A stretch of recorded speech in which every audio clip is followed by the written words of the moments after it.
दोस्तों आपसे दरख्वास्त है, वीडियो को लाइक ज़रूर करें। सोशल मीडिया पर इन दिनों हिंदू धार्मिक उन्माद की एक बाढ़ सी आई हुई है।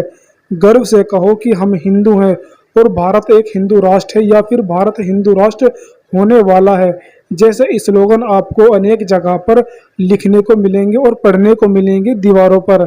जन्म से एक हिंदू होने के नाते ये सब पढ़ने में और लिखने में अच्छा लगता है, परंतु एक दिव्यांग की गहराई से जांच पड़ताल की जाए तो आप इसी निष्कर्ष पर पहुंचेंगे कि ये कभी पूरा ना होने वाला एक महज एक झूठा स्लोगन है। इस हकीकत से हिंदुओं को वाकिफ करने के लिए मैंने ये वीडियो बनाना ज़रूरी समझा।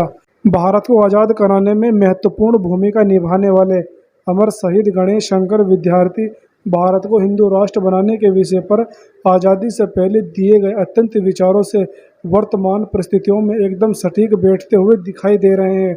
उन्होंने कहा था कि भारत कभी हिंदू राष्ट्र हो ही नहीं सकता।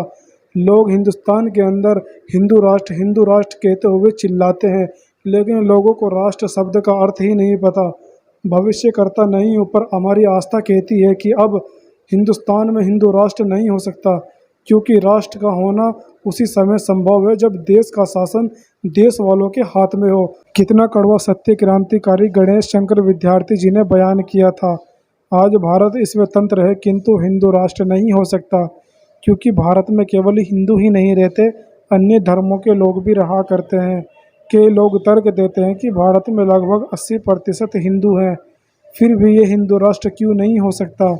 कई ऐसे बहुधर्मी लोगों से भरे मुस्लिम देश है जहाँ इतना ही जनसंख्या मुस्लिम देशों का है, किंतु वे फिर भी मुस्लिम निरपेक्ष राष्ट्र हैं। जैसे इंडोनेशिया का जिक्र करते हुए वे भूल जाते हैं उनका राज धर्म इस्लाम होने के बावजूद भी इंडोनेशिया एक धर्मनिरपेक्ष राष्ट्र है। आप कल्पना भी नहीं कर सकते हैं कि एक मुस्लिम देश में जब एक मुसलमान के घर बच्चा पैदा होता है, वो रामायण का पाठ करवाता है। जन्मजात शिशु के कान में कोई जिहादी बनने का नहीं, बल्कि बड़े होकर राम बनने का मंत्र गुंजवाया जाता है। हिंदू मुसलमान की टोपी का और मुसलमान हिंदुओं के तिलक का सम्मान करते हैं।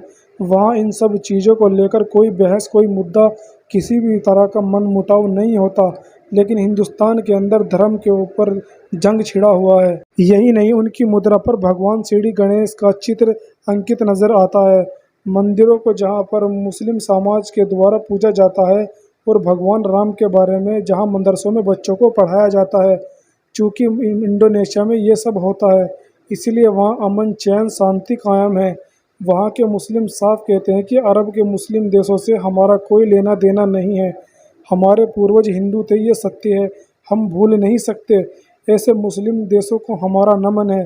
मुसलमानों को वे पैगाम दे रहे कि अरब जिहादी मुस्लिम नाम लेकर अपनी छातियाँ फुलाना और उन्हें अपना आदर्श मानना सिर्फ बहुत बड़ी मूर्खता है, बल्कि आने वाले समय में एक बड़ी आफत को मोल लेना है।